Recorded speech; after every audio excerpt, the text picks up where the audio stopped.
অষ্টমীর বিকেল জুড়ে সাজো সাজো রং, নতুন জামা নতুন জুতো, আড্ডা কলরব, হিসেব করে ঠাকুর দেখা, কার কটা কম বেশি, হাতে পড়ে একটাই দিন, খুশির নবমী নিশি। সকলকে জানাই মহা অষ্টমীর শুভেচ্ছা আর ভালোবাসা। আপনাদের দুজনকেও জানাই। আমার এদিকে রয়েছেন মানিকতলার ভোলেনাথ দত্ত পরিবার, আর এইদিকে রয়েছেন ধান্যকুড়িয়ার গাইন পরিবার, আর আমার সামনে রয়েছে আমার বাড়ি অষ্টমীর ভোগ। এটা কিন্তু নুন ছাড়া হয়, আমাদের বাড়ির আচ্ছা। ভোগে কোনো নুন পড়ে মানে না। পুরো 4-5 দিন ধরে তাই চলে। হ্যাঁ, 3 দিন যে তিন ভোগ দিন যে ভোগ হয়, সপ্তমী সপ্তমী, অষ্টমী নবমী 3 দিনের ভোগ এটাই হয়, লুচি এবং 5 রকম ভাজা। আমি এটা তোমার জন্য এনেছি। বাহ, আমি একটু প্রসাদ গ্রহণ করি। আহা, এই ভোগ তো অসাধারণ। এর সঙ্গে সঙ্গে জি বাংলার রান্নাঘরে আজকে হবে দারুণ দুটো রান্না। রান্না হবে কাতলা তিলোত্তমা আর দই পনির।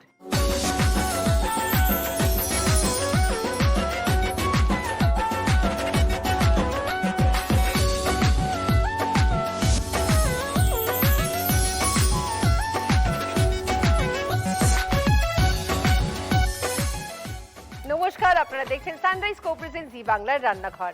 প্রথমেই কাতলা তিলোত্তমা যিনি রাঁধবেন তিনি মানিকতলার ভোলেনাথ দত্ত পরিবারের মৌসুমী দত্ত। সকাল থেকে তো প্রচুর কাজের চাপ। প্রচুর হয়েছে। নবমী তো পড়ে গেছে। নবমী পড়ে গেছে, সন্ধি পুজোও হয়ে গেছে। হ্যাঁ, অসংখ্য ধন্যবাদ যে আপনারা দুজনেই এসেছেন সময় বার করে। আচ্ছা, আমি জানবো এই কাতলা তিলোত্তমা করতে কি কি লাগছে। আচ্ছা, এবারে বলি। কাতলা মাছ অবশ্যই, চেরা কাঁচা লঙ্কা, আদা বাটা, রসুন বাটা, ওখানে সাজিরে, পেঁয়াজ কুচি, বাদাম বাটা, পুদিনা বাটা আর পোস্ত বাটা, এটা ধনেপাতা বাটা। প্রথমে দেব অল্প একটু আদা বাটা, অল্প করে। হ্যাঁ, অল্প আদা বাটা পড়ে গেল, রসুন বাটা, পড়লো রসুন বাটা, পাতিলেবুর রস অল্প করে। হ্যাঁ, আর একটু নুন দিয়ে দেবো। হ্যাঁ হ্যাঁ, ব্যাস ওটাই হবে। ব্যাস। হ্যাঁ হ্যাঁ আর কিছু দেবো ম্যারিনেশনে? হ্যাঁ, একটু হলুদ লাগবে আমার, একটু হলুদ সানরাইজের দাও। মশলার বাক্সে আছে খাঁটি হলুদ গুঁড়ো। সানরাইজ রান্নার স্বাদে ভালোবাসায় বাঁধে। অল্প, খুব অল্প, ব্যাস ব্যাস ব্যাস, আর লাগবে না, আর লাগবে না। এটা একটু ম্যারিনেট করতে হবে অন্তত 20-25 মিনিট। 20-25 মিনিট ম্যারিনেশনে রাখতে হবে। আচ্ছা, গ্যাস কি জ্বালিয়ে দেবো?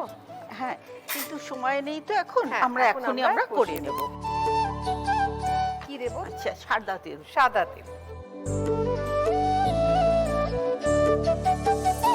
ব্যাস ব্যাস, ঠিক আছে। আপনাদের কত বছরের পুজো? আমাদের এটা 121 বছর হবে। 121 হ্যাঁ, বছর। আমাদের পুজোর বৈশিষ্ট্য হলো আমাদের শিব দুর্গা, দেবী দুর্গা 2 হাত, অভয়া মূর্তি। আচ্ছা, আর শিবের কোলে দুর্গা বসে আছেন এবং ষাঁড়ের পিঠের ওপর শিব বসে আছেন। ও, আর চারদিকে লক্ষ্মী, গণেশ, সরস্বতী, কার্তিক যেভাবে সেরকম। বাহ। আমাদের শান্ত মূর্তি। বেনারসের বাড়ি আছে, সেখানে আমাদের প্রথম শুরু হয়েছিল 1905 সালে। ওইখানে কয়েক বছর হবার পর তারপরে আমাদের শোভাবাজারের যে বাড়ি, সেখানে সেই পুজোটা চলে আসে। আচ্ছা, ওখানে কয়েক বছর থাকার পর হবার পর তারপরে আমাদের যে এখন বিডন স্ট্রিটের বাড়ি, সেই বাড়িতে এখন আমাদের পুজোটা হয়। পরিবারের সব মানুষ এক হয় সেই দিন। সমস্ত মানুষ যারা বাইরে থাকে তারাও অনেক সময় আসে। আচ্ছা, এবার হ্যাঁ, তো মাছগুলো। জল, তেলটা গরম হয়ে গেছে। আমাদেরও জানো দিদি, মানে অনেকেই বাইরে থাকে পুজোর সময়, কিন্তু যেভাবেই হোক অষ্টমীর দিনটা সবাই সবাই attend attend হ্যাঁ। করে। মাছগুলোকে আমরা না খুব বেশি ভাজবো না, একটু আচ্ছা। হালকা করে ভাজবো। আচ্ছা, কারণ খুব বেশি ভাজলে এর মধ্যে মশলাগুলো ঢুকবে না। হ্যাঁ, জাস্ট হালকা ভাজা হয়ে গেছে। আমাদের বাড়ির পুজো না 10 দিন ধরে হয়। মানে মহালয়ার পরের দিন বোধন শুরু বসে, হয়ে যায়। হ্যাঁ, সেই দিনে ঘটে পুজো হয়। ষষ্ঠীর দিন বেল বরণ হয়, তখন দেবী বরণ হয়। আচ্ছা, ষষ্ঠী থেকে দশমী আমাদের পুজো হয়। আর আমাদের পুজো আরেকটা বৈশিষ্ট্য হলো আমাদের ধুনো পোড়ানো, কুমারী পুজো, হ্যাঁ এই দুটো হয় আমাদের নবমীতে। আচ্ছা আর আমাদের বাড়িতে মূল জোগাড় যেটা নৈবেদ্যটা, সেটা মেয়েরা হাত লাগাবে না, ও সেটা ছেলেরা করবে। এবং আমরা শুধু ফল কেটে দেওয়া, জিনিসপত্র এগিয়ে দেওয়া, এগুলো আমরা করবো। আচ্ছা আচ্ছা, মাছটা ভাজা হয়ে গেছে, এবার আমি তুলে নিই। হ্যাঁ তুমি একটু গ্যাসটা একটু কমিয়ে দাও। আচ্ছা, এবারে এই তেলেই আমি সাজিরে ফোড়ন দেব আর পেঁয়াজটা ভাজবো। আচ্ছা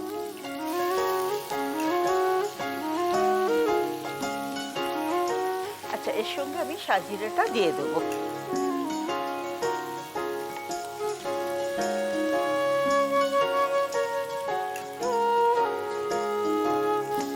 পেঁয়াজটাকে ভালোভাবে এবারে ভেজে নিতে হবে। হ্যাঁ ভালো একটু ব্রাউন করে ভাজতে হবে।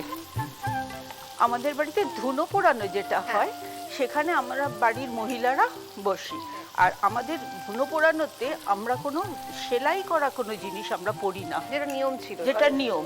শুধু একটা শাড়ি আমরা পরতে পারি, এইভাবেই যেভাবে হোক ঢেকে আমাদের বসতে হয়। এখনো পর্যন্ত সেই নিয়মটা তো মানে আমরা তো করে যাচ্ছি। আমি তো 41 বছর এসেছি, সুতরাং এখনো সেটাই আমাদের চালু রয়েছে। আর আজকের অষ্টমীর দিনে আমাদের যে ভোগ যেটা রান্না হয়, যেটা তখন তোমাকে দিলাম যে ভোগটা, লুচি। সেই লুচি, 5 রকম ভাজা এবং মিষ্টি, এইটাই হয়। গল্প চলতে থাকবে, নেবো একটা ছোট্ট বিরতি, ফিরে আসবো বিরতির পর।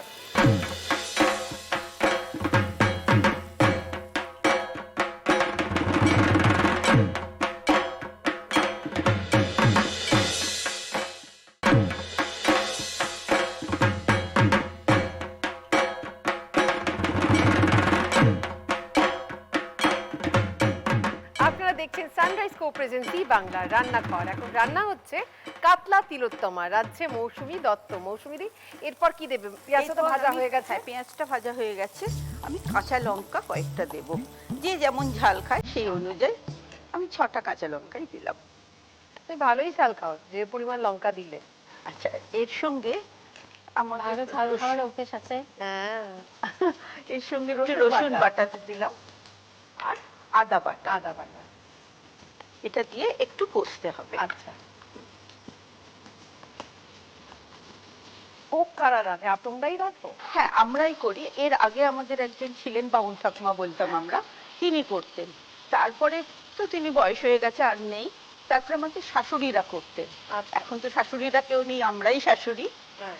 আমরাই ভোগ রান্না করি। তবে বাইরের কেউ ভোগ রান্নায় হাত দেবে আচ্ছা। না, আমাদের বাড়ির বউয়েরাই আমরা ভোগটা রান্না করি। কতজন আসেন এই সময় বাড়িতে? আমাদের বাড়িতেই তো 27 জন আমরা আছি। ওরে বাবারে! তারা তো সবাই আমরা থাকি। আর আমাদের আরেকটা হলো, আমাদের সপ্তমী, অষ্টমী, নবমী আমাদের মাকে স্নান করানো হয় 108 রকম জিনিস দিয়ে। আচ্ছা। আর মাকে তো আমরা ওইভাবে স্নান করাতে পারি না। না। একটা কুশকে আমরা মায়ের প্রতিমূর্তি ধরে সেই কুশকে স্নান করানো হয়। আর সেখানে বাড়ির একটি ছেলে, বাড়ির ছেলে, সে মানে সাহায্য করে ঠাকুর মশাইকে স্নান করাতে। সাদা তিল বাটা। সাদা তিল বাটা। আর পোস্ত বাটা। আচ্ছা, এই যে তুমি বলে সপ্তমী, অষ্টমী, নবমী স্নান হয়, দশমীতে স্নান হয় না? দশমীতে স্নান এই কারণে হয় না, কারণ আমরা যখন আমাদের নিয়মে, একটু জল দাও না, আমাদের নিয়মে মেয়েরা যখন বাপের বাড়ি থেকে শ্বশুর বাড়িতে আসে, তখন সেদিন স্নান করে আসবে না। আচ্ছা। আর আমাদের বাড়ির ঠাকুর হলো আমাদের বাড়ির মেয়ে। হ্যাঁ। আচ্ছা, তাকে আমরা 8 বছর বয়সের একটি বালিকা, সেই হিসেবে আমরা তাকে পুজো করি। সুতরাং আমরা যখন বাপের বাড়ি থেকে যাব না স্নান করে, তখন তিনি কেন যাবেন? তাকে তো আমরা পাঠাবো না হবে। সুতরাং সেইভাবে দশমীর দিন কোনো স্নান হয় না। বাড়ির মেয়েরাও তোমরা এটা মেনে চলো? এটা মেনে চলি। দিচ্ছি ধনে পাতা বাটা। ধনে পাতা বাটা আর পুদিনা পাতা বাটা। পুদিনা পাতা বাটা পড়ে গেল ধনে পাতা বাটা এবং পুদিনা পাতা বাটা। দারুণ গন্ধ বেরিয়েছে। দিয়ে দাও। হ্যাঁ, আর একটু জল দাও। আচ্ছা, এই স্নান নিয়ে তোমাদেরও কি কিছু আছে নিয়ম কানুন? না, আমাদের এরকম স্নানের কোনো নিয়ম নেই। আমাদের অষ্টমীর দিন আমাদের ধুনো পোড়ানোটা হয়। অষ্টমীর অঞ্জলিটা তো আমাদের একটা বিশাল ব্যাপার হয়, কারণ আমাদের বাড়ি এত সবাই আসে দালান ভর্তি হয়ে যায়, প্রায় 4-5 বার অঞ্জলি দিতে হয়। গ্যাসটা একটু যতক্ষণ রান্নাটা চলছে আপনাদের জানিয়ে রাখি, আমাদের আজকের অতিথিরা পেয়ে যাবেন জি বাংলা সানরাইজের পক্ষ থেকে একটি মেমেন্টো, সানরাইজের পক্ষ থেকে পেয়ে যাবেন একটি গিফট হ্যাম্পার, সানরাইজ রান্নার সাথে ভালোবাসায় বাঁধে। লাল বাবা রাইসের পক্ষ থেকে পেয়ে যাবেন 5 কেজি বাঁশকাঠি চাল। লাল বাবা রাইসে আছে কন্ট্রোল গ্লাইসেমিক ইন্ডেক্স, যা ডায়াবেটিক ফ্রেন্ডলি এবং স্বাস্থ্যের পক্ষে উপকারী। লাল বাবা রাইস স্বাদ ও স্বাস্থ্য একসাথে পাবেন শুধুমাত্র লাল বাবাতে। গড়িয়াহাটের মোড়ে শোভা ট্রেডার্স অ্যাসেম্বলির পক্ষ থেকে পেয়ে যাবেন একটি সুন্দর শাড়ি। আজ আমায় সুন্দর করে সাজিয়েছেন পদ্মশ্রী পুরস্কার প্রাপ্ত শ্রী বীরেন কুমার বসাক আর আমার জুয়েলারি পার্টনার ময়ূর। বছর 4 আগে লাল বাবা রাইসের তরফ থেকে সেরা বনেদি বাড়ির পুরস্কারটা আমরা পেয়েছিলাম। ও তাই? হ্যাঁ। বাহ। প্রতি বছর পুজোর সময় কিন্তু আমাদের ওগুলো শো করা হয়, পুরস্কার, আমরা সরকারি পুরস্কারও আছে এরকম, তো সেগুলো সব আমাদের বাড়ি গেলে আমাদের দালানে রাখা হয়। খুব যাওয়ার ইচ্ছে রইলো। একদম একদম, আমি তো আমাদের বাড়ি প্রচুর শুটিং হয়, শ্বশুরমশাইয়ের কাছ থেকে শোনা আছে গুরু দত্তের সিনেমা এবং হিন্দিতে যে সাহেব বিবি গোলাম সেটা আমাদের বাড়িতে হয়েছিল। হ্যাঁ, মীনা কুমারী, ওয়াদিয়া রহমান ওনারা এসেছিলেন। আসলে বনেদি বাড়িতে না সবাই কেউ কিন্তু চাকচিক্য দেখতে যায় না, ইতিহাস খুঁজতে যায়। একদমই তো তাই, ওই খুব সুন্দর বললে। নোনা ধরা যে দেয়ালের যে গন্ধ না, ওতে যে একটা ইতিহাস লুকিয়ে আছে, কেউ যদি সেটা ফিল করতে পারে তবে মনে হবে যে হ্যাঁ একটা জায়গায় এলাম। তো সেই আমাদের বাড়িটা কিন্তু অনুভূতির জায়গা। আমাদের রান্না শেষ হয়ে গেছে, একটু ফুটতে দেবো। আচ্ছা। একটু এটা গ্রেভিটা ঘন হয়ে গেলে আমাদের মশলা ছড়িয়ে। আমাদের এদিকে রান্না শেষ, আমি দেখে নি আর কি মশলা ছড়াবে। তেল ছেড়ে গেছে, জাইফল ছড়িয়ে। আর পাতিলেবুর রসটা, এটা বন্ধ, গ্যাসটা বন্ধ করে পাতিলেবুর রস, জাইফল গুঁড়ো ভেঙে রাখা ছিল সেটা ছড়িয়ে দেওয়া হলো। আর এবার লেবুর রস ছড়িয়ে দিলেই আমার রান্না কমপ্লিট। বোনেরই বাড়িতে দুর্গাপুজোর সময় অতিথিরা এলে এইরকমই সুন্দর সুন্দর রান্না মৌসুমীদিরা করে খাওয়ান। সপ্তমী অথবা নবমী একদিন আমাদের হবেই, হবেই হবে। মানে গতকাল হয়নি, আগামীকাল হয়তো হবে। হ্যাঁ, এই ব্যাস, রান্নাটা আমরা শিখে গেছি কাতলা তিলোত্তমা। লিখে নেব রেসিপিটা আমরা। কাতলা তিলোত্তমা তৈরির জন্য প্রথমে কাতলা মাছগুলিকে আদা বাটা, রসুন বাটা, লেবুর রস, নুন এবং হলুদ গুঁড়ো দিয়ে ম্যারিনেট করে মিনিট 20 রেখে গরম সাদা তেলে ভেজে তুলে রাখবো। এরপর পেঁয়াজ কুচি ও সাজিরে তেলে যোগ করে কিছু সময় ভেজে নিয়ে তার সাথে একে একে কাঁচা লঙ্কা, রসুন বাটা, আদা বাটা দিয়ে কিছু সময় হালকা হাতে কষাবো। এবার তার সাথে দিয়ে দেব সাদা তিল বাটা, পোস্ত বাটা ও সামান্য জল এবং আবারও কিছু সময় কষিয়ে একে একে ধনে পাতা বাটা, পুদিনা পাতা বাটা, স্বাদ মতো নুন ও সামান্য জল যোগ করব রান্নায়।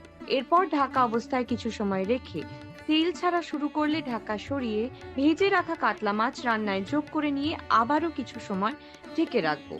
এরপর সবশেষে জায়ফল গুঁড়ো ও লেবুর রস ছড়িয়ে মিশিয়ে নিলেই তৈরি কাতলা তিলোত্তমা।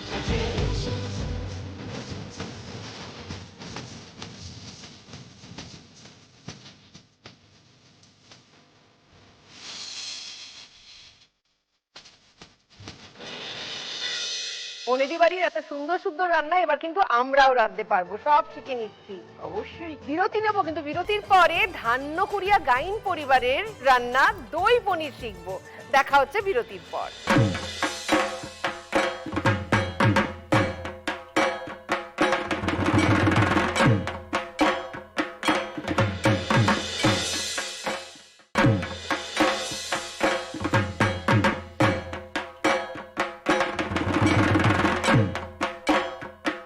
গতকালের মতোই আমরা আজকেও উৎসবের রান্না শিখছি।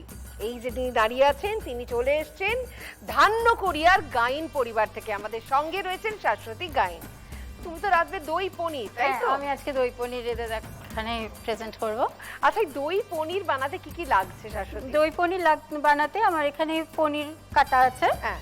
আর এখানে আছে দই, হ্যাঁ। আর চারমগজ বাটা, আর আছে পোস্ত বাটা, কাজু বাটা, লঙ্কা বাটা আছে, আর সাহাজিরে তেজপাতা আছে। আচ্ছা, তাহলে শুরু করে ফেলা যাক। শুরু করি। গ্যাসটা জ্বালিয়ে দিই। হ্যাঁ, গ্যাসটা জ্বালিয়ে দাও। কি দেবো? আমি এর জন্য ঘি নেব, জাস্ট 1 চামচ। 1 চামচ ঘি নেব, আর এগুলোতে একটু নুন মাখিয়ে নেব। ঘিটা একটু ফ্লেমটা কমিয়ে দিতে হবে। এই পনিরটা না আমাদের বাড়ির খুব ফেভারিট ডিশ এবং আচ্ছা। আমাদের অষ্টমীতে তো পনির একদম মাস্ট হবেই হবে। হ্যাঁ তো আজকে সকালেও কিন্তু আমি এই প্রিপারেশনটা করে এসেছি, আমার ছেলে ভীষণ ভালোবাসে। হ্যাঁ আর এর সাথে না আমাদের অষ্টমীর দিন ঘিয়ের লুচি হয়। ঘিয়ের হ্যাঁ হ্যাঁ,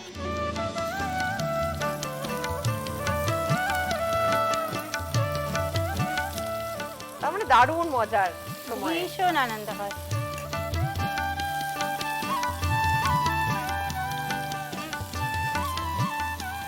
পনিরটা আমরা বেশি কড়া করব না, একটু যাতে সফট থাকে হালকা ভেজে আমরা পনিরটা তুলে দেব। আচ্ছা আমাদের কাঠামোটা কিন্তু সেই জমিদারি পত্তন হয়েছিল যে সময় মহেন্দ্রনাথ গাইনের হাত ধরে, সেই সময় থেকে সেই কাঠামো চলে আসছে আমাদের। তার উপরেই কিন্তু আমাদের ঠাকুরটা এখনো তৈরি হয়, চৌকিটাও কিন্তু সেই একই।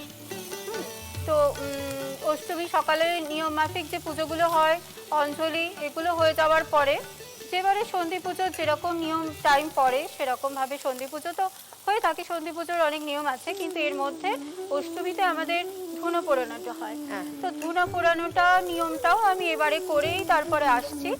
এবারে আমি বসেছিলাম মাথায় হাতে সরা নিয়ে, যেভাবে করতে হয় মায়ের কাছে প্রার্থনা করি যাতে আমাদের এই বংশ আরও সামনের দিকে এগিয়ে যায়। যখন সন্ধি পুজো আগে যখন আমাদের ধুনো পোড়ানোটা হয় না, তখন একটা কোলে যে কোনো বাচ্চা হ্যাঁ। ছেলে আর কি বসবে। দিচ্ছি তেজপাতা, সাহাজির এটা দিচ্ছি, 4 মগজ বাটা 2 চামচ, আর এটা আমি দিচ্ছি 2 চামচ কাজু বাদাম। কাজু বাদামটা কি হালকা করে ফ্রাই করে তারপর বাটা হয়? একটু হালকা করে, হ্যাঁ একটু হালকা করে, একটু হালকা নেড়ে করে নেব। আগে থেকে ভেজে রাখা কাজু বাদামটাকে বেটে রাখা হয়েছে। তো এটা একটু আমরা নেড়ে নিচ্ছি। এবার কি দেবে? এবার দিয়ে না দাও। আমরা দইটা দিয়ে দেবো।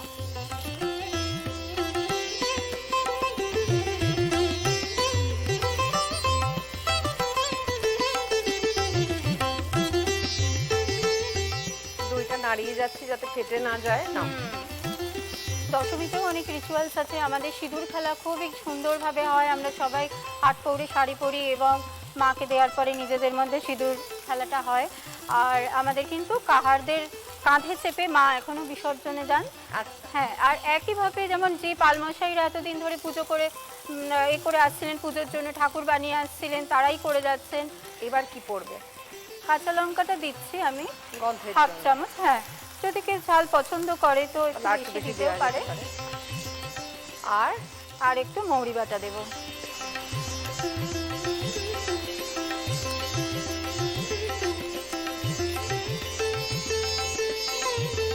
একটু জল দেব।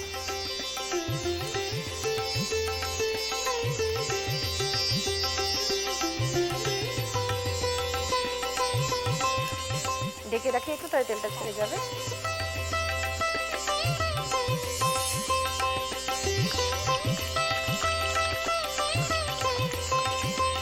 এবার পানির পড়ে যাচ্ছে।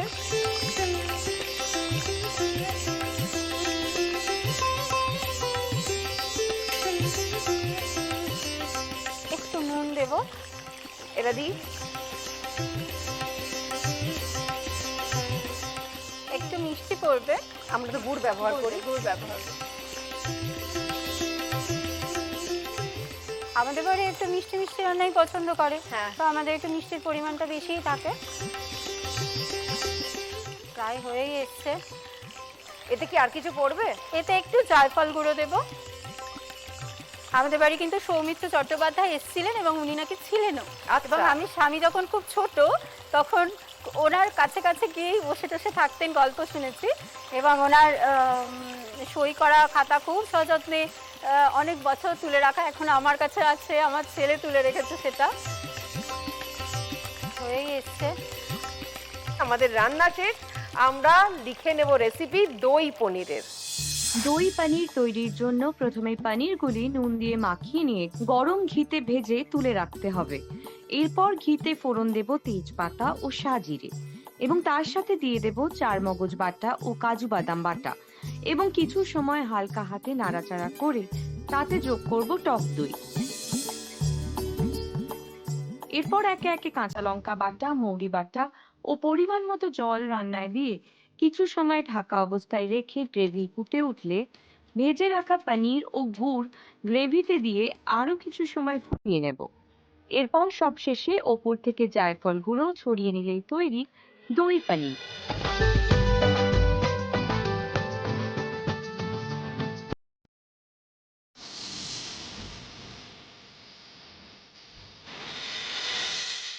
জি বাংলা সানরাইজের পক্ষ থেকে দুজনের জন্যই রয়েছে এই সুন্দর মেমেন্টোটি।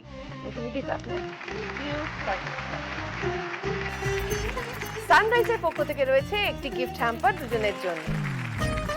লালবাবা রাইসের পক্ষ থেকে রয়েছে 5 কেজি বাঁশকাঠি চাল দুজনের জন্য। গড়িয়াহাটের মোড়ের শোভা টেরেস অ্যাসেম্বলির পক্ষ থেকে রয়েছে একটি সুন্দর শাড়ি দুজনের জন্য।